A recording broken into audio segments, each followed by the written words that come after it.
Santo Espírito de Deus, nos inunda com a tua glória, nos enche do teu fogo espiritual, acende aquilo que foi apagado para o louvor da tua glória. É isso que te pedimos e te agradecemos, em nome do teu Filho amado Jesus, Pai. Amém. Graça e paz a todos, podeis sentar. Estou muito feliz em estar aqui mais uma vez com os irmãos queridos e com um amigo querido de caminhada, Zé de Paula. E eu vim meditando muito na palavra que o Senhor queria trazer para a minha vida e para a igreja dele. E por essa semana a Ingrid fez... Semana não, né, que Zé me chamou na segunda-feira. E a Ingrid fez: Titi, qual é a palavra que tu vai levar lá na quarta-feira? Eu disse: Ingrid, eu acabei de pregar o Salmo 23 e eu vou levar essa palavra novamente. E até então, iria falar o Salmo 23. Mas de ontem para hoje, o Espírito Santo fez arder em meu coração e me fez lembrar um pouco da igreja de Candeia, da membresia linda que é essa igreja, de uma igreja nova, mas uma igreja abençoada. E aí, eu gosto muito do Antigo Testamento, todo ele. E eu lendo Crônicas, eu fiz: meu Deus, eu vou levar uma palavra que está em Crônicas. E talvez muitos de vocês perguntaram: rapaz, que leitura é essa que falou de tanto nome? Porque muitas vezes, quando lemos a Bíblia, questionamos e mas rapaz, para que tanto nome? Às vezes a gente até pula os nomes, é tanto nome que a gente acaba pulando e diz: rapaz, qual é o sentido que tem em tanto nome? E hoje vamos entender qual é o sentido que a Bíblia traz tanto nome. Mas antes de adentrar aqui no texto que lemos, eu queria falar um pouco da história de vocês, o que retrata o livro de Crônicas, a sua cronologia, quem escreveu, para quem escreveu e por que escreveu. Não existe ao certo um escritor para o livro de Crônicas, mas a história relata que o escritor foi Esdras. Porque o livro de Crônicas, ele vai relatar a história de um povo que foi exilado, que viveu no exílio babilônico, que sofreu perseguição, que deixou a sua casa, deixou o seu conforto, para agora ser oprimido. E muitas vezes somos nós. Nós muitas vezes perdemos tudo. Perdemos a nossa identidade, perdemos o nosso conforto, perdemos a nossa expectativa de futuro, e vivemos no eterno exílio. Mas assim como Deus ouviu o clamor daquele povo e levantou homens de Deus para que aquela vida tivesse um novo sentido, assim Deus faz comigo e com vocês. Então aquele povo que passou 70 anos exilado no exílio pelo rei Nabucodonosor, agora é libertado por Ciro. E Ciro chega para aquele povo e diz: olhem, voltem para a sua nação. Volte para a sua terra. E aquele povo é libertado e volta para a terra. Só que aí, quando aquele povo chega na terra, aquele povo reconstrói tudo o que se tinha perdido. Aquele povo começa a viver novamente, mas aquele povo não tinha uma identidade. Então é justamente hoje o que vamos falar, a identidade que Cristo quer para a igreja dele. Porque hoje vivemos em um mundo que temos acesso a tudo, facilidade a tudo, mas não temos uma verdadeira identidade em Cristo. Nós temos facilidades com tecnologias, nós temos facilidades em se alimentar, nós temos facilidade em se locomover, nós temos facilidade em se comunicar, mas mesmo assim, essa facilidade que nós temos hoje vem nos afastando de Cristo. E aqui, Esdras, ele ajuda o povo, quando o povo volta do exílio babilônico. Zorobabel, ele ajuda a reconstrução do templo. Templo esse construído por Salomão para adoração ao Senhor. E templo esse destruído por Nabucodonosor. Esdras, ele ajuda aquele povo agora, posteriormente a Zorobabel, que edificou. Esdras agora ajuda aquele povo a instruí-los na lei do Senhor. E posteriormente Neemias construindo uma muralha para aquele povo. E o que isso tem a ver com a minha e com a sua vida? Porque hoje temos acesso a tudo, mas ainda vivemos com exílios interiores. Eu não sei o que te apreende no exílio, se é o medo do futuro, ou se é o medo do presente, ou se são os traumas do passado. Mas nessa noite, em nome de Jesus, creia que o mesmo Deus que operou e restaurou a sorte daquele povo é o mesmo Rei que restaura a minha e a sua sorte. Então, o livro de Crônicas, ele tem 29 capítulos, onde do capítulo 1 ao capítulo 9, Esdras dedicou literalmente a escrever uma grande genealogia. E por que tudo isso? Porque Deus, ele não esquece de ninguém. Então, da mesma forma que tantos nomes foram citados na Bíblia, aqui no capítulo 2, e do capítulo 1 ao 9, Deus também não vai esquecer da gente.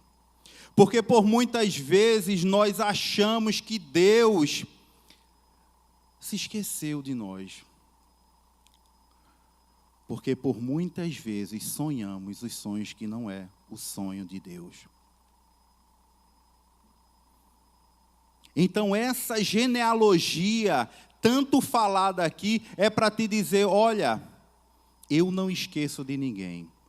E muito além, vai muito além. Porque por muitas vezes podemos ver aqui, relatar Israel, relatar Judá, relatar Boaz, tantos outros homens de Deus aqui que Deus operou milagres na vida dele. Então aquele povo, quando voltou do exílio babilônico e construiu tudo aquilo, aquele povo esqueceu que tinha uma identidade espiritual. Aquele povo já tinha tudo, mas aquele povo vivia amedrontado e aprisionado ao passado. E às vezes eu olho para mim e digo, meu Deus, como eu sou privilegiado. Como eu sou grato a Ti. Mas esse mesmo homem que reconhece essa gratidão a Deus, o milagre de Deus, é o mesmo homem que tem medo. É o mesmo homem que não tem fé como deveria ter. Semana passada, eu amanheci o dia com medo. Eu disse, Senhor, eu estou com medo do amanhã. Eu teria que tomar algumas decisões e estava com medo. E assim somos nós, muitas vezes temos medo das decisões. E por que temos medo? Porque verdadeiramente não estamos orando e crendo no Senhor. Então, quando eu acordei, eu disse, Senhor, estou com medo. Eu comecei a orar. E aquele medo passou. E o Senhor fez, filho, eu sou o teu pastor. Por mais que tu não entendas, tu seja inocente, porque a ovelha ela precisa de um pastor. A ovelha, se ela for guiada pelo próprio caminho, ela vai se perder. E aí o Senhor fez, filho, eu sou teu pastor, eu pego na tua mão. Eu vou te guiar por caminhos de justiça, por caminho de verdade. Te aquieta. E aí eu vejo a mão de Deus cuidando de mim, me direcionando para o que eu devo fazer, as atitudes que eu devo tomar. Então, aquele povo do exílio, outrora sem identidade, aquele povo, por sofrer tanto, esqueceu o tamanho do Deus que tinha. E aí Esdras chega para aquele povo e diz: olha a tua geração. Você não é filho de qualquer pessoa, você é filho de Deus. Então, para que vocês temem o amanhã? Por que vocês se aprisionam ao pecado e a outros deuses em vez de me adorar? Então, Esdras dedicou no livro 9 capítulos inteiros para mostrar para aquele povo que aquele povo tinha um passado. E nós temos um passado, porque Cristo, Ele morreu na cruz para tirar o medo, para tirar a depressão, para tirar a insegurança, para tirar a covardia, para tirar tudo que nos afasta de uma identidade espiritual em Cristo. Então, lemos a genealogia para mostrar aqui que Deus é conosco, que Deus Ele não esquece de mim, de você e de ninguém. E aí no capítulo 10 do livro de Crônicas, ele já começa com a história de Saul. Após Esdras orientar aquele povo e dizer àquele povo: olha, vocês têm um pai, vocês têm um passado, não temam o futuro, vivam plenamente, sonhem. Sonhem. Porque aquele povo tinha parado de sonhar. Aquele povo tinha parado até de viver. Porque muitas vezes estamos vivendo sem viver. Estamos deixando o tempo passar sem um propósito, sem um sentido maior. Quando Deus, Ele quer, através da minha e da sua vida, ter um propósito maior com tudo isso. E aí ele começa a falar um pouco, dedica apenas um capítulo à história de Saul, para mostrar para aquele povo que quando nós recorremos a outros deuses que não seja o Senhor dos exércitos, as coisas vão mal. Então o capítulo 10 vai falar que Saul recorreu a um vidente, no lugar de recorrer a Deus, e morreu. Porque o livro de Crônicas ele vai fazer a reedição dos capítulos anteriores da história de Davi. Porém, agora não mais focando em algumas questões de queda. Porque ele não vai trazer, por exemplo, o adultério de Davi. Porque esse não é o propósito do livro. O propósito do livro é dizer para aquele povo: levanta a cabeça, vá em frente, porque eu estou contigo. E é isso que Deus diz para mim e para você nessa noite: levanta a cabeça e vá em frente. Porque não importa o que foi destruído lá atrás, mas eu sou o Deus que reconstruo e dou um novo rumo à história. Então aquele povo precisava literalmente ter esse choque. Aquele povo precisava entender que o mesmo Deus que operou na vida de Davi, na vida de Abraão, na vida de Josué, na vida de Jacó, era o Deus que ia operar na vida deles. Eles não deveriam mais ter medo, porque tudo já tinha sido reconstruído. Mas eles não deveriam deixar que o passado colocasse em xeque um futuro tão brilhante. Então, o livro de Crônicas não é uma história apenas, é um livro que fala de reconstrução.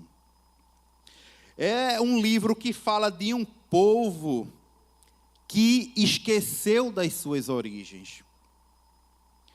É um livro que fala de um povo que foi todo quebrado, mas foi reconstruído.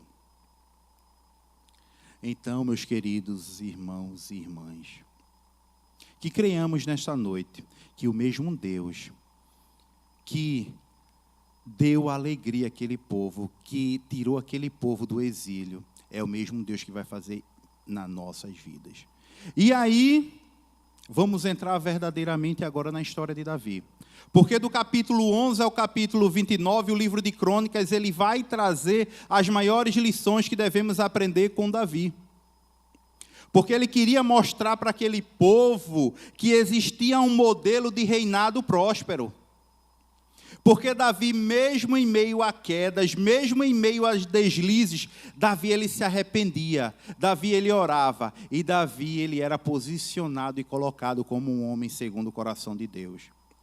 Porque muitas vezes os nossos erros nos afastam do propósito maior, e nós mesmos nos colocamos para baixo. Hoje mesmo eu estava fazendo uma avaliação com algumas pessoas, e uma pergunta dessa avaliação era: como é que se vê? Você se vê com pequeno potencial, com médio potencial ou com grande potencial? É incrível como as pessoas se colocam para baixo. E ele disse: eu me vejo de pequeno para médio. Eu afirmei: irmão, pois eu lhe vejo com um grande potencial. Comece a entender que o potencial que é colocado em sua vida não é o que você pensa, mas sim o que Deus quer para a sua vida.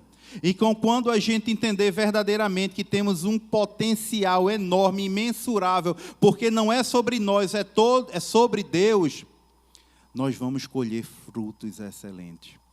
E vamos povoar o reino de Deus. E vamos glorificar o nome santo de Deus. Então, meus queridos irmãos, a primeira lição é que Davi, aqui no livro de Crônicas, no capítulo 13, versículos 7 a 10, olha o que fala aqui. Puseram a arca de Deus num carro novo e a levaram da casa de Abinadab, e Uza e Aiô. Guiavam o carro. Davi e todo Israel alegravam-se perante Deus, com todo o seu empenho em cânticos, com harpas, com alaúdes e com tamborim, e com símbolos e com trombeta. E quando chegaram a Eira e Quidom, estendeu Uza a mão à arca para segurar, porque os bois tropeçaram. Então a ira do Senhor se acendeu contra Uza e o feriu, por ter estendido a mão na arca, e morreu ali perante Deus. Quando Davi foi coroado como rei, Davi ele se encheu de boas intenções no coração. Então a primeira lição que vamos entender com a história de Davi para aquele povo é que, para servir a Deus não adianta só boa intenção. Para servir a Deus precisa de obediência. Então entendam só, aquela arca da aliança que por muito tempo tinha sido esquecida, ela já não era mais reverenciada como deveria. Davi chega para aquele povo e diz: olha, vamos pegar a arca e vamos colocar a arca agora numa tenda para adoração. Davi teve boa intenção? Teve. Mas Davi não foi guiado pela lei e pelo Espírito Santo de Deus de como deveria conduzir aquela arca. Então, muitas vezes eu e você, a gente vive num ativismo que a gente quer servir em tudo, que a gente quer fazer tudo, mas a gente não pergunta a Deus se a maneira que estamos fazendo é a maneira que Ele quer que venhamos a fazer. Então, não adianta nada termos boa intenção se somos desobedientes. Então Esdras chega para aquele povo e diz: olha, vocês reconstruíram tudo, mas agora vocês precisam entender que tantos outros reis pereceram por causa da desobediência e do pecado, e não é isso que Deus quer para vocês. Deus quer agora algo diferente. Então vocês não só tenham boa intenção, mas vocês têm obediência com o Senhor. Então vejam só, a desobediência levou aquele povo a não ter o trabalho reconhecido por Deus. Então, algo que era para ser festejado, para ser uma festa, se tornou um momento de luto. Então, por muitas vezes, as nossas atitudes deveriam nos levar a um momento de festa e nos levam a um momento de luto, porque nós não obedecemos ao que o Senhor ordenou. Então, a primeira lição que podemos compreender e entender é que Davi teve boa intenção, mas não adianta só ter boa intenção, precisa ter obediência. Porque a boa intenção não substitui a obediência. E Deus deve ser tratado com reverência. Aqui é uma igreja de muitos jovens e eu fico muito feliz, porque é na juventude que a gente vê o futuro. Mas como é que a juventude tem levado a presença de Deus? Porque a juventude de Deus, ela deve ser diferente. Os jovens devem ter curiosidade a querer sentir o que vocês sentem. Porque vocês são diferentes, vocês são o futuro. Então carreguem a presença de Deus, porque a arca ela representa a presença de Deus. Carreguem da melhor maneira possível, com zelo, com reverência, com temor e com obediência. Da mesma forma, nós adultos, como é que carregamos a presença de Deus como maridos em nossas casas? Será que as nossas esposas elas conseguem olhar para nós e dizer: você carrega a presença de Deus? Será que nós, como funcionários, somos os melhores funcionários da empresa? Porque se somos os melhores e carregamos a presença de Deus, seremos o primeiro a chegar e o último a sair. Porque, afinal de contas, evangelizamos em tudo que fazemos. Será que nós, como empresários, carregamos a presença de Deus?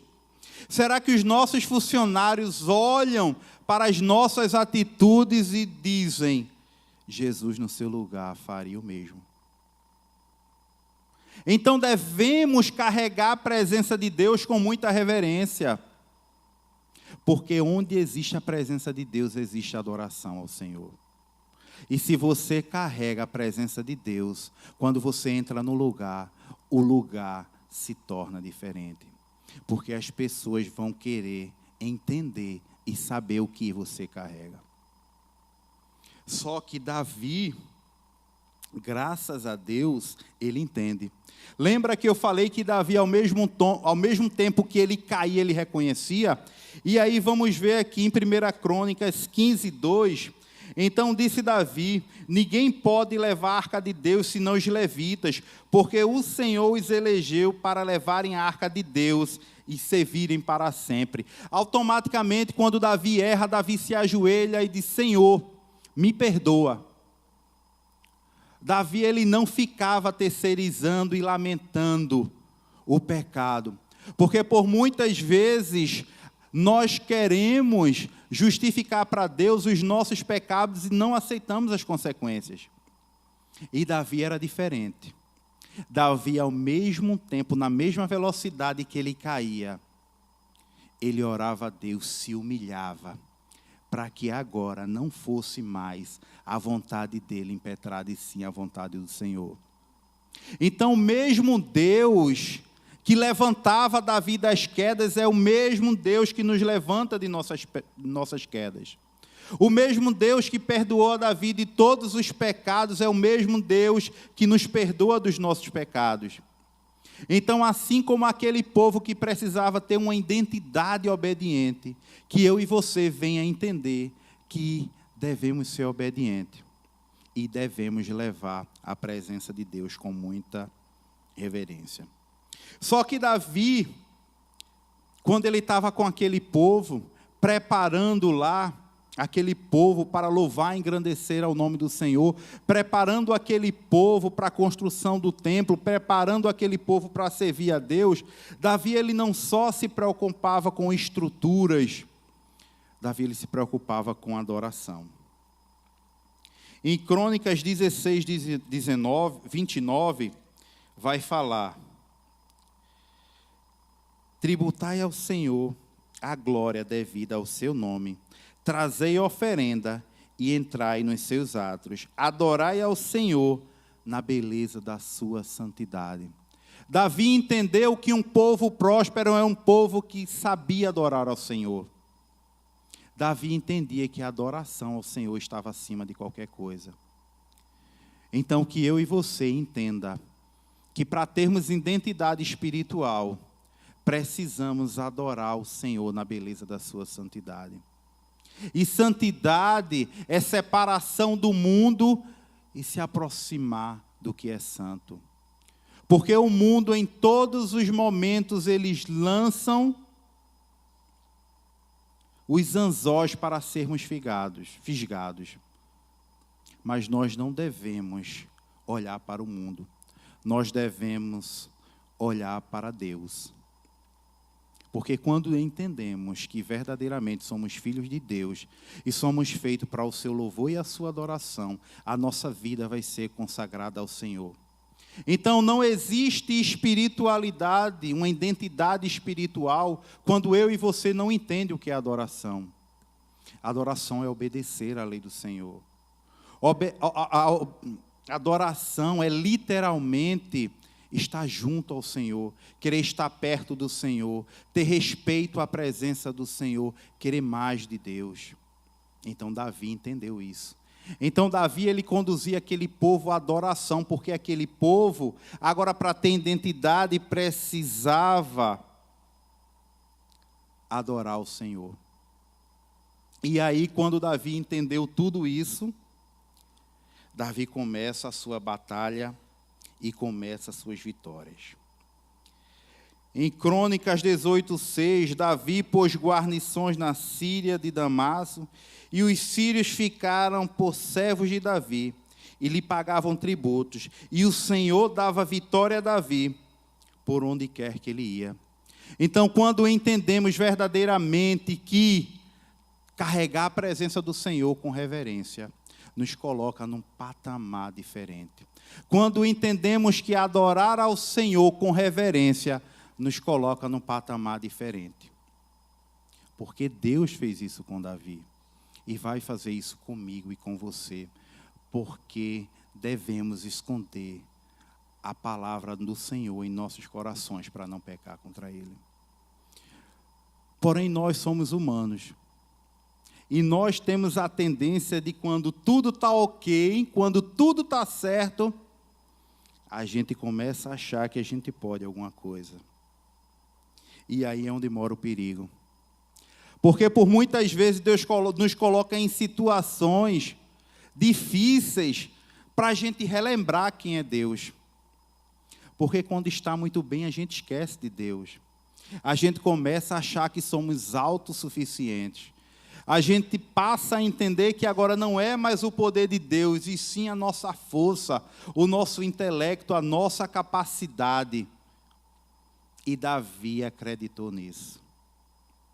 Davi, ele viu a glória de Deus. Davi, ele entendeu o que era carregar a presença de Deus. Davi, ele entendeu o que era adorar a Deus. Davi, ele passou a ser um rei vitorioso. Davi, ele passou a ser um rei próspero. Davi, ele passou a ser um rei aclamado pelo povo. Davi, ele passou a ser um rei bem-quisto. E aí Davi passou a achar que era alguma coisa. Então que eu e você, a gente não caia nessa sedução de achar que somos alguma coisa. Porque Josué, quando ele ia para a batalha, ele orava e dizia: Senhor, eu posso ir? E aí quando Deus disse vai, ele ia, e ele era vitorioso. Assim é eu e você. Nós devemos recorrer a Deus em todas as coisas. Lembra que eu falei que terça-feira eu estava com medo, e estava com muito medo. E Deus fez: calma, vai dar tudo certo. E eu acalmei o coração. E deu tudo certo. Porque Deus é maravilhoso. Deus, ele não desampara ninguém. Mas ele não desampara quando nós recorremos a ele. E Davi aqui, em 1 Crônicas 21:2, disse Davi a Joabe e aos chefes do povo: ide levantai o censo de Israel, desde Betseba até Dan, e trazei-me a apuração para que eu saiba o seu número. Davi, ele se tornou um rei muito poderoso. A Bíblia relata que Davi, ele tinha mais de 1 milhão de soldados. Só que Davi agora, ele resolve, sem perguntar a Deus, saber quantos homens ele tinha. Porque Davi, ele agora estava revestido agora de uma vaidade. Davi, ele estava revestido agora de um egocentrismo absurdo. Porque o mesmo Deus que livrou Davi quando ele tinha um exército muito pequeno, era o mesmo Deus que livraria Davi com um exército grande. Mas Davi agora, vendo o número dos seus servos, ele diz: conta aí, porque eu preciso saber quantos eu tenho. Não que contar seja um erro, mas Davi não recorreu ao Senhor. Davi agora ele estava preocupado em ir para as batalhas, sabendo quantos homens tinha a serviço do seu reino. E da mesma forma somos nós. Nós por muitas vezes buscamos uma resposta do Senhor e acabamos esquecendo o que orando. Por muitas vezes estudamos querendo passar no concurso, querendo passar no vestibular. E de repente, quando vamos aprendendo as matérias, os simulados, começamos a tirar notas boas, esquecemos de recorrer a Deus. Por muitas vezes pedimos um emprego a Deus e Deus ele nos abre a porta. E quando a gente tem um emprego, a gente esquece de Deus. Por muitas vezes pedimos a Deus para que a gente venha prosperar em nossas empresas. E quando a gente começa a prosperar, a gente esquece a Deus. Porque, afinal de contas, agora a gente passa a entender que é com nossa força. E Davi é repreendido pelo Senhor. Porque Deus, ele chama a mim e a você para buscá-lo em detrimento das situações. Deus, ele quer ser o Senhor de nossas vidas. Então, para que venhamos a ter uma identidade espiritual, para que venhamos a ter tantas coisas, mas acima de tudo, o Espírito Santo, precisamos entender que toda e qualquer situação deve ser levada ao Senhor. E aquele povo que saiu do exílio, aquele povo teve as suas casas construídas. Aquele povo teve o seu gado de volta. Aquele povo teve muitos pertences de volta. Mas aquele povo não tinha uma identidade. Porque aquele povo já não recorria mais a Deus como deveria. Não adianta termos tudo, ganharmos tudo, se não temos o Espírito Santo de Deus. Então a narrativa de Crônicas, ela traz esse ensinamento. Que ter Deus é ter tudo. Só que Davi, ele se arrepende. E aí, no versículo 17, disse Davi a Deus: não sou eu quem disse que se contasse o povo, eu pequei, eu fiz muito mal, porém essas ovelhas o que fizeram? Ah, Senhor meu Deus, seja pois a tua mão contra mim, e contra a casa do meu pai, e não para castigo do teu povo. Davi, ele erra. E ao mesmo tempo ele pede a Deus para que o castigue e para que não castigue o povo. Então Davi era um homem que verdadeiramente ele se inclinava a Deus. E na mesma proporção que ele caía, ele se levantava. Então talvez tenha algumas situações que nos deixem no chão. Passados mal resolvidos, feridas emocionais, desobediências. Mas devemos, na mesma proporção que venhamos a cair, devemos crer que tem um Deus que na mesma proporção nos faz levantar. E aí a última lição que aprendemos com Davi é que Davi, ele aprende de maneira brilhante o real propósito. 1 Crônicas 22, 5. Pois dizia Davi: Salomão, meu filho, ainda é moço e tenro, e a casa que se há de edificar para o Senhor deve ser sobremodo magnificamente para o nome e glória de todas as terras. Providenciarei, pois, para ela o necessário. E assim o preparou Davi em abundância antes de sua morte. Quando entendemos o verdadeiro propósito de Deus, nós sempre vamos estender tapetes vermelhos para que as pessoas brilhem. Eu comparo muito Davi a Moisés. Deus chegou para Moisés lá no final de Deuteronômio e disse: Moisés, vem cá, olha essa terra aí. Aí Moisés olhou a terra. Aí ele fez: pois é, tu não vai entrar. E Moisés não questionou a Deus, porque Moisés entendeu que o propósito dele era preparar um sucessor. Mas imagina só, Moisés peregrinou 40 anos no deserto e simplesmente não entrou na terra prometida. Porque naquele percurso Moisés entendeu que a presença de Deus valia mais do que qualquer terra prometida. E Davi a mesma coisa. Davi, ele pegou aquele povo, ajudou aquele povo, ensinou aquele povo a adorar, ensinou aquele povo a carregar a Arca da Aliança, chegou a pensar em construir um templo para que aquela arca fosse colocada, e Deus aprovou que a construção do templo fosse efetivada, mas o mesmo Deus que aprovou foi o Deus que chegou para Davi e fez: olha, mas não é tu que vai construir, não é tu que vai ver a glória daquele lugar. E por muitas vezes, nós queremos essa glória. Nós não queremos estender tapete vermelho para que outros sucessores venham ver a glória que a gente achou que nós iríamos ver. Nós não estamos estendendo um tapete para pessoas que adentrem na terra que emana leite e mel. Porque, afinal de contas, nós passamos deserto e imaginamos que vamos entrar nessa terra.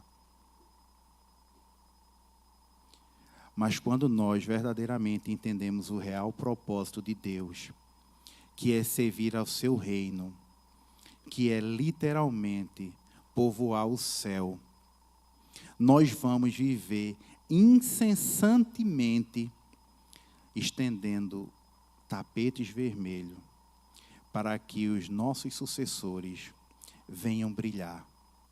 Porque quando a gente entende isso, nós somos diminuídos e Deus, ele cresce.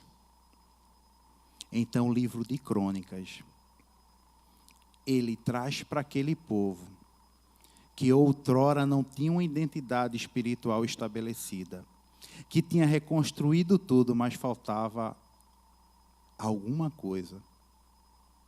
Então ele mostra aquele povo que o que falta é uma identidade espiritual. Então não adianta termos os melhores sonhos, não adianta termos as melhores intenções, se verdadeiramente não temos uma identidade espiritual em Cristo. Então que nesta noite saiamos daqui buscando uma identidade espiritual que venha nos fazer diminuir e fazer o Senhor crescer em nossas vidas. Amém.